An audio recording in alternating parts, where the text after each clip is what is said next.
Bonjour à tous et bienvenue dans cette nouvelle vidéo de Aide BTS MUC et Aide BTS MCO. Bienvenue dans cette vidéo. Aujourd'hui on va voir une notion à retenir pour réussir vos dossiers de PDUC et d'ACRC, pour les préparer et surtout pour préparer vos euros. Allez, c'est parti, n'oubliez pas de vous abonner et d'aller sur notre espace membre pour avoir accès à toutes ces fiches de révision. Quels sont les différents types de concurrents qu'on peut retrouver justement dans la grande distribution, que ce soit spécialisée ou alimentaire, ou dans les entreprises généralement? Donc qu'est-ce qu'un concurrent? Tout d'abord, il faut qu'un concurrent il propose les mêmes besoins, il répond aux mêmes besoins que votre entreprise.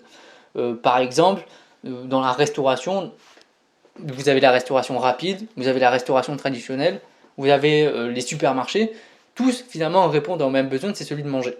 Donc il faut répondre à un même besoin. Ensuite, les concurrents peuvent être soit dans la zone de chalandise, soit en dehors. Ils peuvent empiéter sur votre zone de chalandise, etc. Ils ne sont pas forcément à l'intérieur, mais ils ne sont pas non plus à 600 km. Sauf si, bien sûr, votre zone de chalandise est extrêmement grande. Mais voilà, vos concurrents sont à proximité. Vous avez plusieurs types de concurrents. On va commencer par les concurrents directs et indirects. Donc, un concurrent qui est vraiment direct, il faut qu'il propose la même offre de produits que vous, à peu près similaire, avec le même positionnement de prix et avec la même surface de vente. C'est-à-dire, je vais m'expliquer, vous êtes un supermarché. Bon, vous proposez de la grande distribution alimentaire. Il faut, vous êtes par exemple, allez, un super.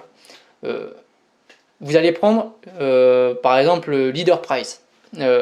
Et ça va pas être un concurrent direct parce qu'il n'aura pas le même positionnement prix. Lui sera dans le discount alors que le Super U est dans la grande distribution classique. Par contre, un Auchan, par exemple, aura le même positionnement de prix.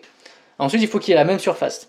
Pour qu'il soit direct. Donc, c'est-à-dire que vous prenez un Super U et un Carrefour, un grand Carrefour, ce sont des concurrents indirects. Parce qu'il y en a d'un côté un supermarché et de l'autre un hypermarché. Par contre, un Carrefour Market qui est un supermarché, c'est un concurrent direct avec le Super U. Donc voilà, c'est pour vous imaginer un petit peu. Vous imaginez un petit peu les styles de concurrents directs et indirects que vous pouvez avoir. Pour que ce soit indirect, il faut qu'il y ait au moins l'un de ces trois critères qui ne soit pas bon justement. Donc il suffit qu'il y ait une offre qui soit légèrement différente, qui ait un positionnement prix différent, donc soit vers le haut ou vers le bas justement, qu'il y ait une surface de vente qui soit beaucoup plus petite, soit beaucoup trop grande, et il suffit de ça pour que ce soit indirect. Deuxième type de concurrents, les concurrents internes et externes. Donc interne, c'est tout simplement les mêmes magasins qui partagent la même enseigne que vous. On va prendre le cas par exemple de Super U, comme je l'avais pris au début. Vous avez le Super U, peut-être que vous avez un Hyper U qui est pas loin, donc c'est interne. Vous avez la partie ce qu'on appelle multiformat, donc vous avez des Hyper U, des utiles, des Super U, des U marché, etc. Et donc ça fait partie de la concurrence interne. Et externe, forcément, c'est tout ce qui ne partage pas la même enseigne que nous, ça paraît logique. Ensuite, vous avez les concurrents qui sont physiques ou virtuels. Bon, physique, c'est très simple, c'est un point de vente vraiment physique, en dur, alors que le virtuel, c'est les sites internet, sites marchands, donc e-commerce.